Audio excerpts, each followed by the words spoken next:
I'm a recording engineer, and I find that often I can't find exactly what I need when I need it. So I decided to get a sewing machine, learn how it works, and start making whatever I need whenever I need it for myself. And I'm going to show you today how to make a very, very simple weaving belt to hold up any piece of equipment or the value radio pack onto an artist.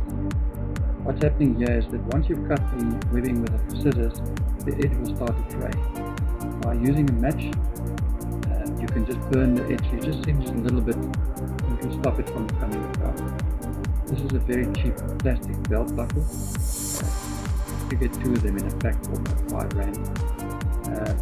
You feed the weave out through it, just leave a little bit of an edge out, so there's a place for the foot of your sewing machine, and give it a zigzag.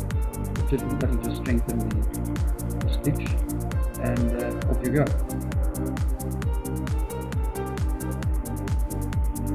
When you come to the end, use the reverse setting on the machine just to double stitch the end, because that's where the most tension will be, and that's where your seam will come apart.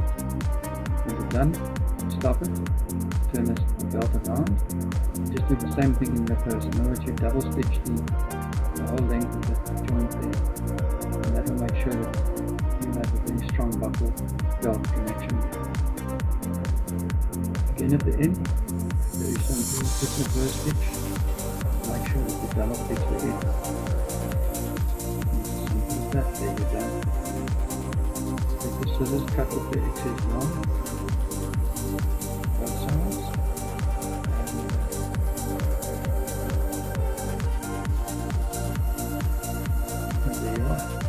Made a very, very simple work belt with a proper plastic buckle on it, feed it out through, and as you pull on it, it'll pull itself tightly.